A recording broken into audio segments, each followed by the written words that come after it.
잘 나오셨습니다. 오늘 수요일 날도 나오신 여러분들을 주님의 이름으로 환영합니다. 옆에 계시면 인사할까요? 잘 나오셨습니다. 예, 감사합니다. 한 번 더 할까요? 보고 싶었습니다. 네, 감사합니다.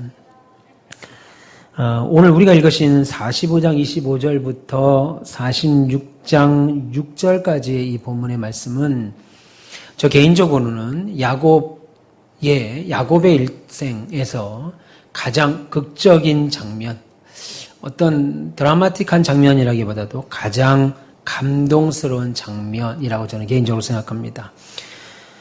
오늘 좀 그 이야기를 좀 함께 나누도록 하겠습니다. 지금 요셉의 형제들이 애굽에서 양식을 구해왔지요. 아니, 구해왔을 뿐 아니라 아주 기가 막힌 소식을 가지고 아버지 야곱에게 돌아왔습니다. 아버지, 요셉이 살아있습니다. 아버지, 요셉이 살아있고 심지어 살아있을 뿐 아니라 지금 애굽의 총리가 되어 있습니다. 아마 야곱은 이 말을 들었을 때 믿지 않았을 거예요. 요셉이 지금 애굽의 총리가 되어 있습니다 라고 하는 말보다는 요셉이 지금 살아있습니다 라는 말을 듣는 자신의 귀를 의심했을 겁니다. 왜냐하면 22년 이상 전에 분명 요셉의 형들이 피 묻은 요셉의 옷을 아버지에게 가져다 주고 보여주면서 내 동생 요셉이 짐승에게 찢겨 죽었습니다 라고 말을 했고, 그 사실을 최소 22년 이상 지금까지 믿고 그렇게 살아왔기 때문이죠. 창세기 37장 31절에서 34절에 이렇게 말씀합니다. 그들이 요셉의 옷을 취하고 순 염소를 죽여 그 옷을 피에 적시고 그 채색 옷을 보내어 아버지께로 가져다 이르기를 우리가 이것을 얻었으니 아버지의 아들의 옷인가 아닌가 보소서 하매 아비가 그것을 알아보고 가로되 내 아들의 옷이라 악한 짐승이 그를 먹었도다. 요셉이 정녕 찢겼도다 하고 자기 옷을 찢고 굵은 배로 허리를 묶고 오랫동안 그 아들을 위하여 애통하니 라고 했습니다. 그리고 22년 동안 아들이 죽은 줄 알았죠. 요셉이 그렇게 죽은 줄만 알고 있었습니다. 그런데 양식을 사러 갔다 오라고 해서 몇 번, 한 두세 번 왔다 갔다 하더니 와서 하는 말이 요셉이 살아있습니다. 살아있을 뿐 아니라 애굽의 총리가 되어 있습니다. 이 말을 아버지 야곱이 믿을 수 있겠냐고요. 한편 요셉의 형들, 그 10명의 형들은 이제 더 이상 아버지를 속일 수 없다는 것을 알게 됐습니다. 그래서 지난 22년 동안 숨겨왔던 요셉이 없어진 비밀, 왜 요셉이 하루아침에 아버지 심부름으로 형들을 만나러 갔다가 없어졌는지, 그리고 그 결과, 아이러니하게도 그 일로 인해서 지금 요셉이 어떻게 애굽의 총리가 되었는지 우리가 지난 시간 다 봤습니다. 43, 44, 45장을 통하여서 요셉이 자신의 상황들을 형들에게 다 알려주고 통곡하며 끌어안고 용서하는 모든 장면 살폈죠. 그 내용들을 다 아버지에게 털어놨을 겁니다. 아버지, 우리가 아버지께 죽을 죄를 졌습니다. 사실은 이렇습니다. 이러이러해서 이러이러했습니다. 우리의 죄를 용서해 주세요. 하고 22년 전에 있었던 그 일들을 실토했을 것이고, 그동안 살아있던 요셉이 죽은 것으로 까맣게 속은 야곱은 이 기가 막힌 사실 앞에 22년 동안 내 아들이 죽었다고 하는 사실 앞에 살았던 야곱은 아버지인 자기를 감쪽같이 속였다고 하는 자식들의 이 부정직한 사실 앞에 무슨 마음을 가졌겠어요? 나도 옛날에 내 아버지 이삭을, 내 형 에서를 속여서 기도를 받은 것, 그것이 지금 자신에게 그대로 되받는 사실 앞에, 더군다나 죽었던 줄 알았던 요셉이 대제국 이집트의 총리가 됐다는 엄청난 사실 앞에, 이 복합적인 사실이죠. 내 아들 요셉이 살아있다. 그리고 내 아들들이 이것을 22년 동안 아버지에게 거짓말을 했다. 그리고 내가 내 아버지 이삭에게 거짓말을 한 것이 다시 나에게도 똑같이 이렇게 되받는 이 사실 앞에, 그리고 요셉이 대이집트의 총리가 됐다라고 하는 이 사실을 받아들일 수 없었던 요셉이 오늘 본문을 보면 기절을 합니다. 본문 26절 보세요. 알리야 이르되 요셉이 지금까지 살아있어 애굽 땅 총리가 되었나이다. 야곱이 그의 말을 믿지 못하여 어리둥절했다라고 말합니다. 오늘 본문 우리가 가지고 있는 성경은 이것을 어리둥절했다라고 번역을 하는데 잘못된 번역입니다. 어리둥절은 원래 500원을 받아야 되는데 5,000원을 받았네. 뭐 이런 게 어리둥절이죠. 이게 아닙니다. 잠시 당황한 게 아니에요. 여러분, 우리가 이전에 가졌던 개역 한글 성경을 보시면 이렇게 번역합니다. 고하여 이르되 요셉이 지금까지 살아있어 애굽 땅 총리가 되었더이다. 야곱이 그들을 믿지 아니함으로 기색하더니라고 했습니다. 기색하다. 이게 좀 어려운 우리나라 말인데요. 기색하다라는 뜻은 우리말로 심한 흥분과 충격으로 호흡이 일시 정지하다라는 뜻입니다. 엄청나게 큰 충격으로 호흡이 일시 정지, 다시 말해 기절한 거예요. 원문도 그렇게 표현하고 있습니다. 기절했다 이겁니다. 이 말을 듣고 아버지가 하고 기절한 거예요. 특별히 27절 보세요. 그들이 또 요셉이 자기들에게 부탁한 모든 말로 그에게 말하며, 형제들이죠. 그들의 아버지 야곱은 요셉이 자기를 태우려고 보낸 수레를 보고서야 기운이 소생했다. 마지막 보면 요셉이 아버지를 태우고 오세요라고 했던 수레를 마차를 보고 나서야 기운이 소생했다. 다시 말하면 야곱이 기절한 후에 시간이 지난 다음에 아버지, 저희 말이 거짓말이 아닙니다. 밖에 나가보세요. 요셉이 보낸 마차가 있습니다. 수레가 있습니다. 그 수레를 보고야 정신을 차렸다. 아마 요셉의 형들은 세월이 이렇게나 많이 지났습니다. 20년이 훨씬 지난 세월에 자신들이 예전에 했던 일들이 드러나게 될 거라는 것은 꿈에도 몰랐을 겁니다. 그리고 아버지에게 몹시 죄송했을 것이고, 물론 제가 몇 주 전에, 한 달, 2달 전에 이미 그의 형들이 한평생 하나님 앞에 살면서 죄의 대가들을 부끄러워하고 힘들어했다라는 것, 그래서 유다가 집을 나가기까지 하는 그런 모습을 말씀을 드렸습니다. 아버지에게 죄송했고 부끄러웠을 겁니다. 요셉의 이름이 알려진 것에 비례하여 그들의 부끄러운 과거도 함께 알려진 겁니다. 요셉이 그냥 죽었거나 애굽에서 지금도 종노릇 하였다면 이 일들이 드러날 수가 없었겠지요. 그렇게 45장이 내용이 마칩니다. 그리고 이어지는 창세기 46장 1절부터 4절까지는 야곱의 신앙 일생이라고 해야 되겠습니다. 신앙의 일생 중에 아주 중요한 점을 시사하는 표대와 같은 곳입니다. 물론 베델에서 처음 자신의 집을 떠나서 베델에서 사닥다리를 오르락거리는 하나님 앞에 천사들을 보고 나서, 그리고 다시 돌아올 때 하나님과 씨름하는 것과, 그리고 오늘 요 세 장면은 야곱의 인생에서 잊을 수 없는 장면이지만, 오늘 46장 1절부터 4절은 그보다도 더 중요한 그야말로 신앙 일생의 정점을 찍는 표대와 같습니다. 놀랍게도 믿음의 족장이라 부르는 아브라함, 그 다음에 이삭, 그 다음에 야곱, 이 세 사람은 모두가 가나안 땅을 떠났거나 가나안 땅을 떠나려고 했던 경험을 다 갖고 있습니다. 하나님은 이 가나안 땅을 약속의 땅이라고 그들에게 먼저 줬어요. 그래서 너희는 이 땅을 떠나지 마라 라고 했는데, 야곱의 할아버지였던 아브라함도, 아버지였던 이삭도, 심지어 야곱도 지금 다 이 가나안 땅을 떠나려고 하는, 또 떠났던 경험을 합니다. 그런데 하나님의 약속의 땅은 애굽이 아니고 지금 야곱이 살고 있는 가나안 땅입니다. 그래서 지금 야곱의 현실적인 고민이 있죠.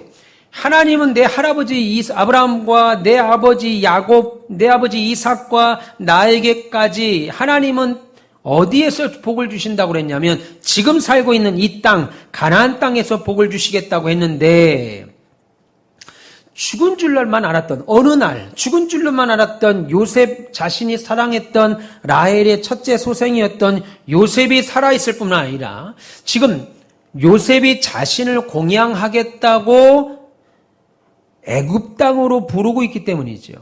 그러니까 하나님의 말씀을 믿고 기근이 든 땅에서 그대로 살아야 되느냐, 아니면 요셉이 애굽에서 자신을 부르니 가야 되느냐 하는 문제가 야곱에게 있었던 것입니다.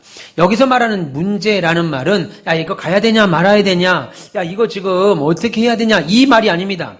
하나님이 이 땅에 남아있으라고 그랬는데, 하나님의 이 땅에 남아있어야 되는데 지금 내가 그 땅으로 가야 되냐, 여기 있어야 되냐, 뭘 알지를 못해서 갈팡질팡하고 있는 의심을 말하는 게 아니고, 하나님이 내 인생의 이제 마지막 여정과 아울러서 아브라함, 내 할아버지, 내 믿음의 족장인 할아버지였던 아브라함에게 주셨던 축복이 이제 우리 대에 와서, 나의 대에 와서 이제 이루어지는구나라고 하는 거시적인 안목이 열리는 장면이 오늘 본문입니다.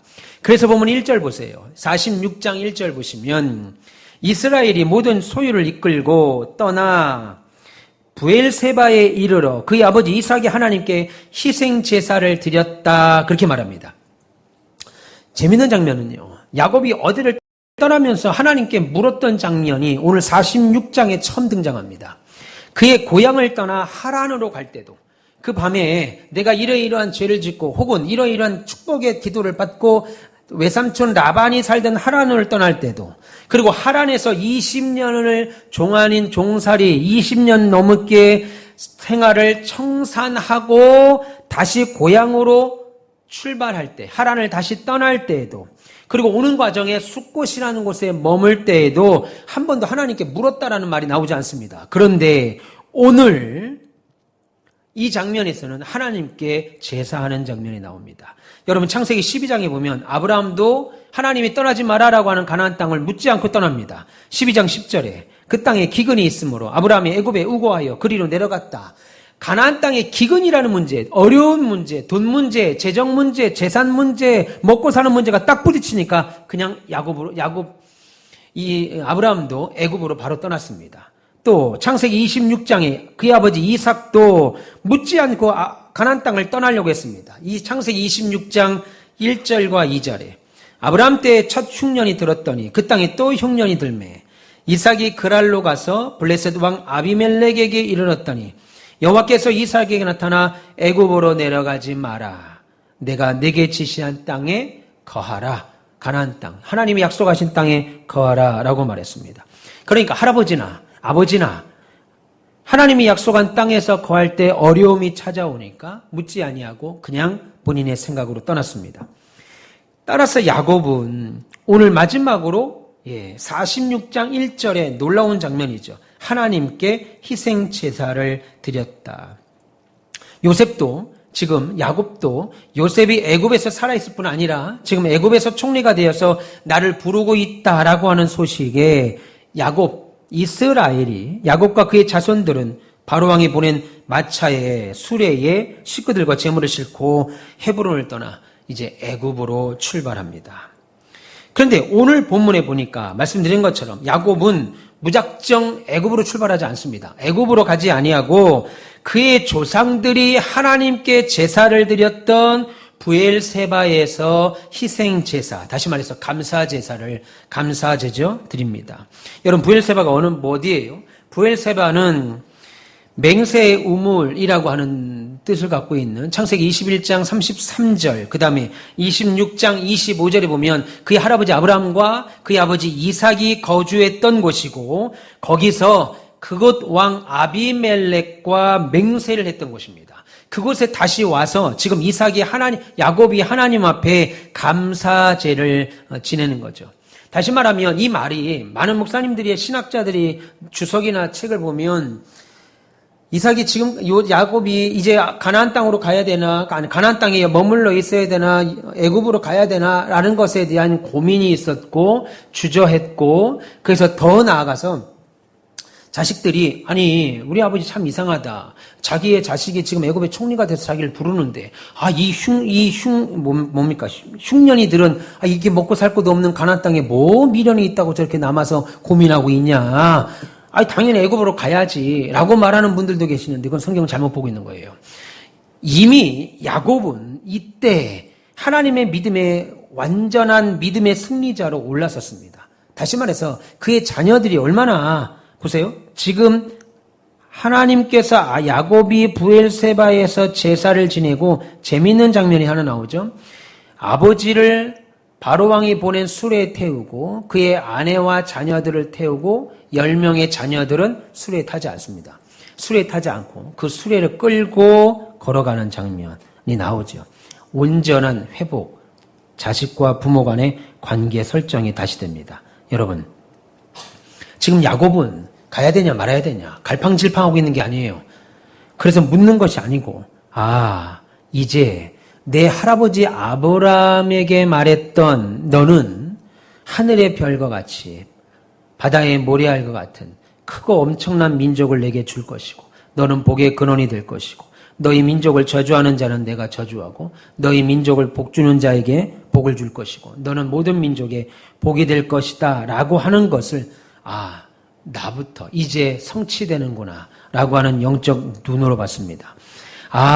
야곱은 언약을 성취해 나가시는 전능자 하나님께서 이제 자신에게 약속하신 언약을 이루시겠구나 라고 하는 강한 믿음을 가지고 있었습니다. 여러분, 사람이 신자가 예수를 믿는 것에 대해서 믿음의 생활을 할 때 믿음의 눈으로 본다는 건 대단히 중요합니다. 오늘 우리가 새벽에 누가복음 2장 7절, 8절, 6절, 7절, 8절 말씀을 우리가 살폈죠. 누가복음 2장 8절인가 9절에 보시면 하나님께서 마리아와 모세가 이제 호적을 하러 가서 베들레헴에서 출산하는 장면이 나옵니다. 베들레헴에 가서 출산을 하는데 누울 곳이 없어요. 여관이 없다 이겁니다. 9절 보세요. 여관이 없었다. 그리고 그가 어디서 아이를 낳았다고 그랬어요? 구유에서 낳았다. 그렇게 말합니다. 근데 이것을 워낙에 우리가 이제 연극이나 막 이런 영화나 이런 드라마에서 너무 미화를 해서 마구간 안이 막 그냥 방금 막 청소된 마구간으로 인테리어가 된 마치 카페처럼 테이블도 그렇고 마리아와 요셉의 몰골이 지금 막 미장원, 그러니까 패션샵에서 나온 그런 모습으로 그려져 있지만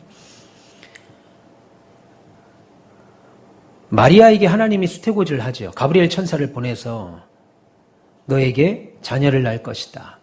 너는 은혜 받은 자다. 라고 하는 놀라운 축복의 메시지를 던집니다. 근데 마리아 입장에서는 그건 저주의 말이잖아요. 처녀가 잉태한다는 거 당시는 그냥 죽는 거예요. 그런데 가브리엘이 와서 야 도대체 너는 어떤 은혜를 입었길래 이런 놀라운 축복을 너에게 있을 수가 있냐. 너는 진짜 은혜 받은 자다. 라는 말을 끝나니까 하늘이 열리고 하늘의 천군 천사들이 하늘에는 하나님께 영광이요. 땅에는 그의 기뻐하심을 이 모든 자들에게 평화다라고 하는 천상의 성가대가 찬양하는 엄청난 영적인 메시지를 확인합니다.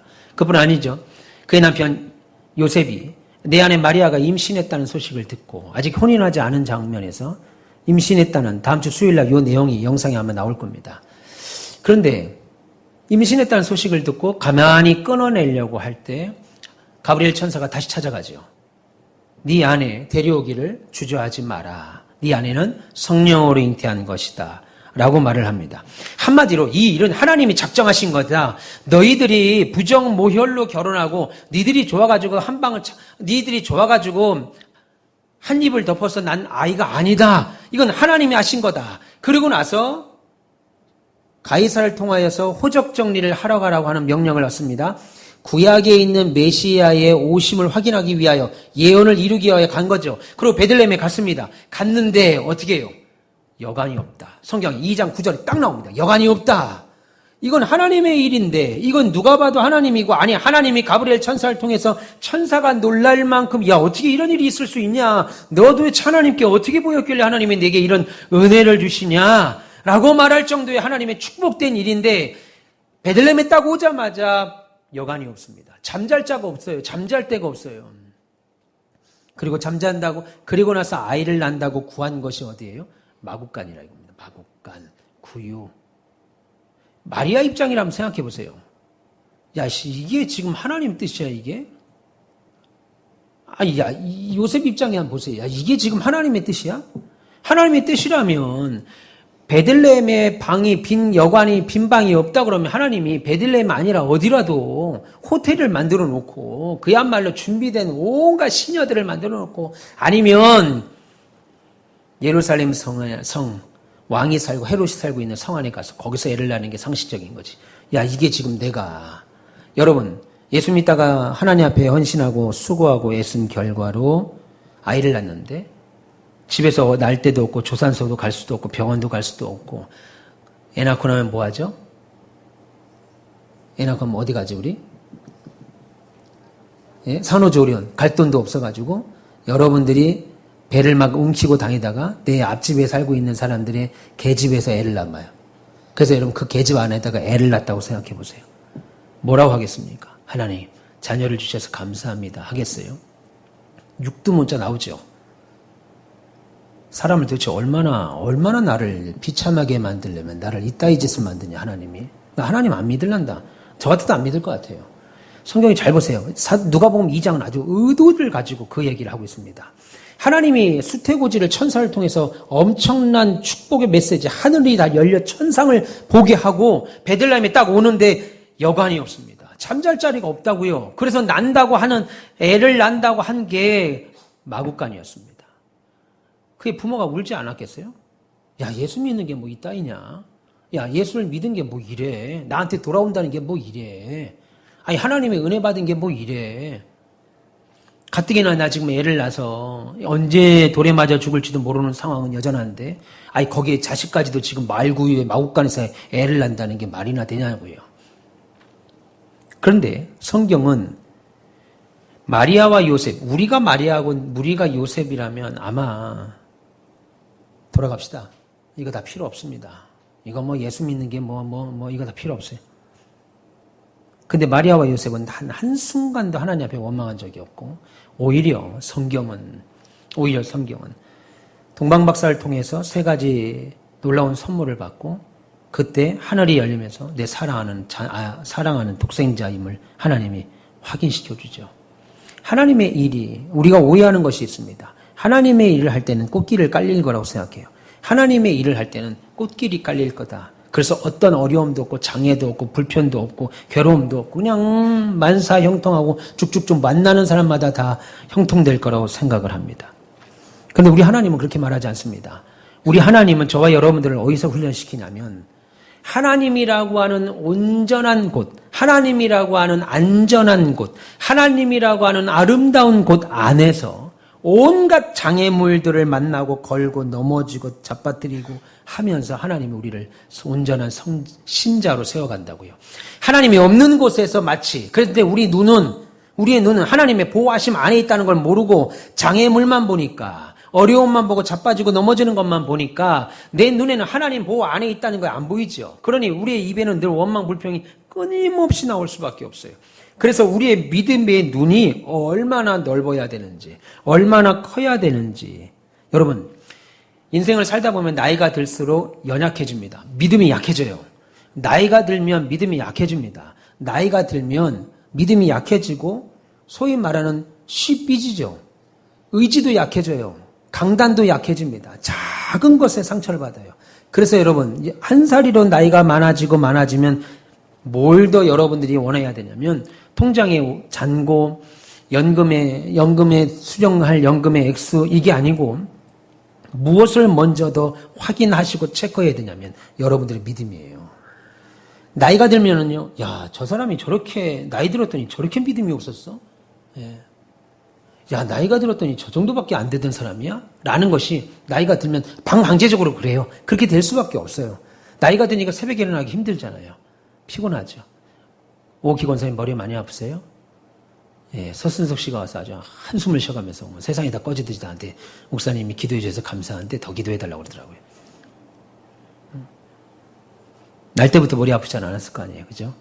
연세가 드시니까 물리적으로. 그러면 어떻게 돼요? 내 몸이. 그래서 여러분, 젊은이는 젊은이 때, 젊은 날에는 젊은 날에 더 믿음을 위해서 확인하셔야 되고, 나이가 되시면 드시는 대로 더 믿음을 더 확인하셔야 돼요. 어느 순간 믿음이 밑바닥이 됩니다. 아니, 저렇게 한평생 예수를 믿었는데, 아니, 저 정도밖에 믿음이 없는 사람이었어? 라는 것을 확인하게 돼요. 여러분, 오늘 야곱은 나이가 들어서, 이제 요셉을 만나고 17년 뒤에 죽습니다. 120세. 137세에 이제 야곱은 죽지요. 120살이나 된 야곱은, 하나님께서 언약을 성취해 가시는 전능자 하나님께서 이제 자신에게 약속하신 언약을 이루시겠구나라고 하는 강력한 믿음을 가졌어요. 그때가 120세입니다. 120대. 120의 나이. 적은 나이가 아닙니다. 120이면요. 그냥 사리 분별도 못하고 그냥 그럴 나이인데 120의 나이에 제가 요즘 아버지에 대한 생각을 많이 가져요. 제가 어느 때 밥을 먹는데 밥을 질질 흘려요. 제 나이가 많은 것도 아닌데. 제 어릴 때 우리 아버지, 제 나이 때 아버지가 제 나이 때 제 나이가 26이었습니다. 근데 아버지한테 가끔 저보다 좀 한 대 덜 먹었을 때, 아버지 이렇게 흘리고 드세요. 근데 내가 지금 흘리고 먹더라고요. 나 그때, 아까 흘려서, 아버지가 생각나더라고요. 그래서 내가, 참. 인간이라는 게 연약하구나. 예. 나이가 들면. 최혜성 권사님도 곧 흘려요. 예. 나랑 무슨 많이 차이 나는 줄 알고. 곧 흘리는 데가 옵니다. 밥을 먹었는데 흘린지도 모르겠어요. 왜 내 밑에 이렇게 밥풀이 많지? 내가 흘린 거예요. 누가 흘리고 간 게 아니고. 그렇다고 막 밥풀이 질질 흘리는 건 아니고. 예전에는 그렇지 않았는데 깔끔하게 먹었는데 흘리더라는 거예요. 그러니까 여러분 나이가 드실수록 더 믿음을 점검하십시오. 여러분의 믿음이 더 단단해야 됩니다. 왜냐하면 육신의 연약함이 우리의 믿음을 자꾸만 약하게 만들어요. 그리고 세상 얘기를 자꾸만 하게 만들어요. 세상에 있었던 일들을 막 세상의 넋두리를 하게 된다고요. 신앙의 말이 아니라 세상 넋두리를 하게 만들어요. 여러분 야곱이 소유를 이끌고 애굽으로 떠나기 전에 부엘세바까지 옵니다. 그냥 야곱이 지금 그냥 바로 요셉에게 가면 돼요. 근데 야곱이 모든 가산을 이끌고 애굽으로 가지 않고 지금 부엘세바를 먼저 갑니다. 부엘세바에 이르러서 희생제사, 오늘 성경은 희생제사라고 그랬지만 사실은 감사제죠. 희생제사가 감사제를 지낸 것은, 이 감사제가 뭐냐면 번제, 화목제 이런 제가 아니라 상번제입니다. 매일 아침 저녁으로 매일 드렸던 예배, 가정 예배를 거기 가서 다시 드리는 거예요. 다시 마지막으로 드리면서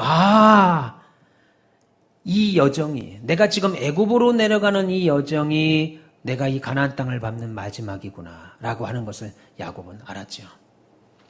그리고 야곱을 마지막 여정이 될 애굽으로의 떠남을 하나님께서 지켜주실 것과 그리고 이제 애굽에서의 살 내 자손들, 내 자녀들을 하나님께 맡기는 기도를 부엘세바에서 했을 겁니다. 여러분 믿음의 부모님이 되십시오. 그리고 믿음의 신자들이 되십시오. 더 믿음이 있어야 돼요. 그 정도로 외골수로 예수 믿어 할 정도로 믿음의 사람이 되셔야 돼요. 여러분 이러한 야곱의 신앙과 기도에 대해서 우리 좋으신 하나님이 속 시원한 답을 주시죠. 지금 생각을 해보세요. 내 아들 요셉이 애굽의 총리로 되어 있지만 나는 애굽이라는 곳에 가서 살아본 적이 없어요. 그래서 애굽에서 분명히 어떻게 살아야 될지도 모르고 더 나아가서 하나님은 이 가나안 땅을 사수하라고 그랬습니다. 그래서 아브라함 때부터 내 아버지 이삭 때부터 내일 때 이 가나안 땅에 살았습니다. 이 가나안 땅에서 떠나본 적이 없어요. 그래서 하나님 앞에 그럼에도 불구하고 하나님이 내 인생에 앞으로의 언약을 이루 주실 거라고 믿고 감사제를 드리고 가려고 할 때 하나님은 그의 신앙과 기도에 속 시원한 4가지 답을 주십니다. 3절부터 4절 보시면 하나님이 뭐라고 말해요? 애굽에 내려가기를 두려워하지 마라 야곱아. 그러면서 4가지의 답을 주시는데 첫째는 거기서 가나안 땅이 아닌 애굽에서 너로 큰 민족을 이루게 할 것이다. 그렇게 말합니다. 내 생각은 가나안 땅인 줄 알았는데 하나님은 애굽에서 큰 민족을 이루게 할 것이다. 이 약속이 변함없다 이겁니다. 또 하나는 그리고 내가 너와 함께 애굽으로 내려갈 것이다. 그렇게 말합니다. 너만 내려보내는 거 아니야. 나는 가나안 땅에 있고 너만 애굽에 가서 살라오는 거 아니야. 나 함께 갈 거야. 그리고 3번째, 너를 인도하여 다시 올라오게 할 것이다. 그리고 4번째, 요셉이 평안하게 내 눈을 감기게 할 것이다. 라고 말합니다. 여기서 야곱이 지난 시를 생각하지 못했던 새로운 약속을 추가하죠. 하나는 아브라함 때부터 야곱 때부터 계속하여 성취할 하나님에 대한 약속이 애굽에 가서 이루어지는구나 라는 것을 깨달았고 또 하나는 그래서 이 약속은 아브라함에게 갈대아 우르를 불러내며 가나안에 이르게 하시고 그 아들 이삭을 이어서 야곱의 때에 와서 언약의 완성을 의미하고 두 번째는 이제 야곱은 가나안 땅이 아니고 나는 애굽에서 눈을 감겠구나. 나는 이제 애굽에 가면 죽는 거구나. 마지막 여정이구나 라는 거죠. 그러나 하나님께서는 야곱과 함께 이제 애굽으로 내려가셨다가 야곱은 거기서 죽지만 400년이 지난 다음에 그의 후손들을 끌고 하나님이 약속하신 가나안 땅으로 가게 됩니다. 그런데 놀라운 재미있는 장면이 나오죠. 오늘 야곱의 부엘세바에서 희생 제사 후에 야곱의 아들들 지난 시간까지는 창세기 46장 이전까지는 계속해서 야곱의 아들들이라고 그랬습니다. 그런데 오늘 본문부터는 이제 이스라엘의 아들들이라고 하는 이름으로 바뀌어요. 이게 무슨 말이냐면 단순히 이스라엘의 아들들이라는 말이 아니라 성경은 이미 약복강에서 야곱이 이스라엘이라는 이름을 받았습니다. 그래서 원래 이전부터 이미 이스라엘의 아들이에요. 그런데 오늘 46장의 이 감사제를 지내고 나서부터는 야곱의 아들들, 그 전까지는 계속 야곱의 아들들이라고 말했는데 이제는 그의 칭호가 야곱의 아들들에서 이스라엘의 아들들이라는 제 말로 격상합니다. 이게 무슨 말이냐면 이제는 야곱의 아들들이 이스라엘의 지파가 돼서 나라를 세우는. 여러분 생각해 보세요. 아브라함에게는 두 아들이 있었죠. 아브라함에게 이삭과 이스마엘이 있었습니다. 그리고 그의 후처는 그두엘이라고 하는 후처가 낳은 6명의 자녀가 있었어요. 총 아브라함 8명의 자녀가 있었다고요. 그런데 성경에 남은 자녀 하나는 이삭뿐입니다. 이삭에게는 에서와 야곱뿐이었어요. 이 두 아들이 있었습니다. 그런데 나중에 남는 것은 야곱만 이야기 남습니다. 그런데 야곱의 12아들들 보세요. 다 형편없습니다. 육의 눈으로 보면은 막장이고, 이런 어떻게 자식들을 낳아도 이런 자식들을 낳고 어떻게 교육을 시켜도 자식을 어떻게 교육을 시키고 어떻게 키웠길래 이런 자식들을 만들어놨냐라고 하는 자식들인데 그의 자식들 가운데는 한 자녀도 버림받지 않고 그 12이 다 지파에 나라를 세우는 놀라운 자리로 들어가게 됩니다. 말씀드렸습니다. 창세기 25장 2절 3절에 보면 아브라함의 후처인 그두라가 난 자녀들이 나오지요. 그 중에 이삭만 남고 이삭에게 남은 두 아들 중에 야곱만 남고, 그런데 문제 많고 욕심 많고 인간성으로 파괴된 야곱의 12아들 중에는 다 모든 지파의 반열의 은혜입니다. 하나님의 은혜죠. 아브라함에게 약속하셨던 그 약속을 하나님께서 이삭을 통해 하시고, 그리고 그 이삭을 통해 이루심을 야곱을 통해 이루시는 장면이 나옵니다. 여러분, 좋으신 하나님께서 어떤 일이 있어도 야곱을 포기하지 아니하시고 그 인생에 집요하게, 물론 온갖 풍랑을 주십니다. 온갖 풍랑을 주셨고 온갖 어려움을 주셨습니다. 심지어 낮에는 더위를 무릅쓰고 밤에는 눈부칠 겨를도 없이 21년을 종 아닌 종살이로 외삼촌 집에 살게 하죠. 온갖 풍랑을 겪어하시고, 그리고 자신의 집에서 떠나올 때 어머니를 다시 만날 거라고 생각했죠. 자신을 사랑했던 리브가 어머니를 만날 줄 알았는데 그날이 마지막 엄마를 보는 장면입니다.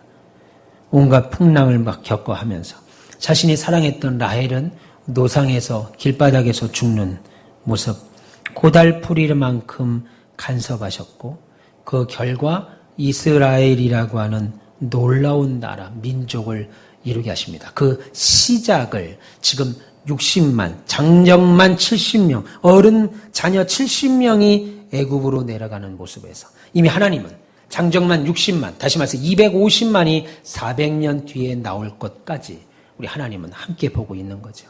야곱 또한 보고 있었습니다. 그리고 그 야곱의 믿음이 놀랍게도 요셉에게 이어져서 40년 뒤에 요셉이 죽을 때에도 400년이나 지난 다음에 있을 일을 확인하고 너희들이 반드시 나갈 때 하나님이 너희를 찾아오시리니 내 뼈를 들고 나가라. 여러분, 400년을 초월하는 믿음이에요. 어느 정도 믿음이겠어요? 돈, 사람, 환경, 건강 여기에 넘어지는 믿음이 아닙니다. 400년을 내다보는 믿음입니다. 와, 40년도 아니에요. 4년도 아닙니다. 400년입니다. 400년을 내다보는 믿음.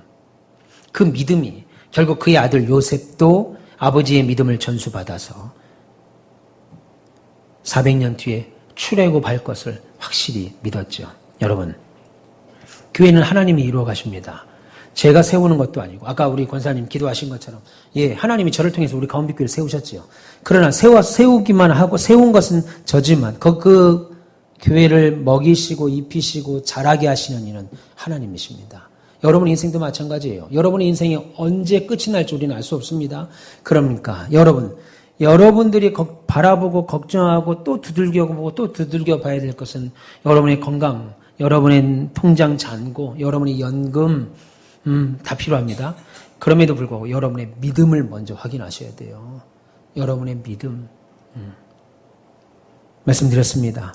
하나님은 야곱을 포기하지 않고 그 인생에서 집요하게 온갖 풍랑 겪게 하시고 고달프리만큼 간섭하셔서 이스라엘을 만드셨고 이스라엘의 아들들을 만드셨습니다. 하나님은 그의 아들과 그의 자녀 70명으로 고센 땅에서만 장정만 60만 명으로 만들어 가시죠. 여러분, 이 동일한 하나님의 간섭이 저와 여러분들 안에 있습니다. 우리의 신자의 승리가 바로 여기 있다고요. 우리는 하나님의 완전하신 보호 아래, 하나님의 안전하신 땅 아래서 하나님이 준비하신 장애물들을 통과하고 있는 과정이에요.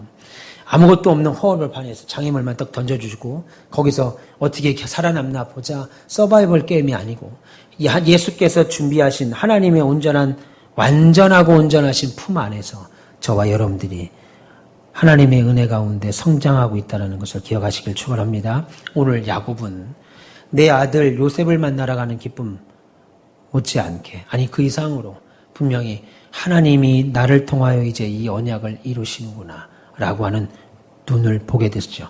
그래서 다음에 또 봅니다. 우리가 또 이전에도 봤고 야곱이 바로왕을 만나자마자 제일 먼저 한 말이 뭐예요? 내가 우리 열조와 같이 내 나이가 몇 살이냐? 왜 물었겠어요? 바로왕이 봐도 요셉이 얼굴이 잔지름이 너무 많고 고생을 고생대로 했으니까 나이가 많아 보이는 거예요. 도대체 나이가 몇이냐? 그러니까 내 열조보다도 적은 120살입니다. 내 인생을 험악한 인생을 살았습니다. 라고 말하지만 그가 바로왕을 어떻게 하는 장면이 나와요? 축복하는 장면. 이 불가능한 겁니다. 여러분, 동사무소에서 일하는 동사무소 직원이 동사무소 동장만 봐도 그냥 오금을 덜덜 지려요. 예. 나보다 조금이라도 높은 사람, 나보다 조금이라도 많이 배운 사람. 예. 그런데 보세요. 이 가나안 땅에 살다가 가나안에서 빌어먹으러 온 사람인데, 그래서 내가 마차를 보내고 수레를 보내고 수많은 사람들과 귀금속을 보낸 바로왕의 입장에서 볼 때는 형편없는 사람들이잖아요. 행색이 뭐 있겠어요? 그런 사람인데 그가 와서 하나님의 이름으로 축복할 때 얼마나 어이가 없었겠어요. 그런데 한 번은 그렇다고 치더라도 나갈 때 또 바로왕을 축복합니다. 다시 말해서 이 땅에서의 물질이나 이 땅에서의 잘남이나 이 땅에서의 잘됨은 이제 120이 돼서 나는 이제 이곳에서 죽는구나. 여러분의 신앙생활이 내가 가온비교에서 이제 죽는구나 라고 하셔야 여러분의 믿음이 온전해집니다. 내가 또 어디 가야지. 내가 또 이번에는 달림교회를 가야 그런 생각을 하면요. 믿음이 자랄 수가 없어요. 내가 이곳에서 이제 죽는구나 해야 믿음이 담대해지죠. 내가 이제 애굽에서 요셉의 손에서 내가 죽는구나라는 걸 아니까 이제 하나님이 내게 주신 축복의 반열이 얼마나 위대한 것을 아니까 내가 비록 가진 것이 없고 난 빌어먹으러 왔죠. 그런데도 바로왕 앞에 축복하는 놀라운 장면, 축복하는 담대함이 생겼다는 게 아니라 그가 가지고 있는 하나님이라는 존재가 얼마나 크고 위대한 하나님인가를 우리가 확인하게 되죠. 여러분, 이 동일한 하나님의 간섭이 저와 여러분들에게 있습니다. 이 간섭을 통해 우리가 참된 신자로서 승리하는 줄 믿습니다. 그런 승리하심이 저와 여러분 가운데 있기를 주님의 이름으로 축원합니다. 기도하겠습니다. 하나님 감사합니다. 사랑하는 주님, 오늘도 아브라함에게 하셨고 그의 아버지 이삭에게 하셨던 약속을 이제 야곱을 통하여 이루시는 것을 야곱이 확인하고 그 하나님께 감사하며 하나님, 이제 하나님께서 약속하셨던 하나님이 주셨던 그 놀라운 마지막 이 여정이 될 야곱을 애굽으로의 떠남을 하나님께 맡기고 하나님 애굽에서에도 하나님이 지켜주시고 남은 나의 자녀들 후손들의 앞날도 하나님께 맡기며 기도했던 야곱의 모습에서 하나님 우리도 참된 믿음의 소유자가 되어서 이렇게 놀라운 큰 믿음의 소유자가 되게 하소서. 세상에 감당할 수도 없는 믿음의 자녀들에게 도와주옵소서. 이 자장에 나와서 예배하는 종들에게 복을 허락하여 주옵소서. 감사하며 예수님의 이름으로 기도합니다. 아멘.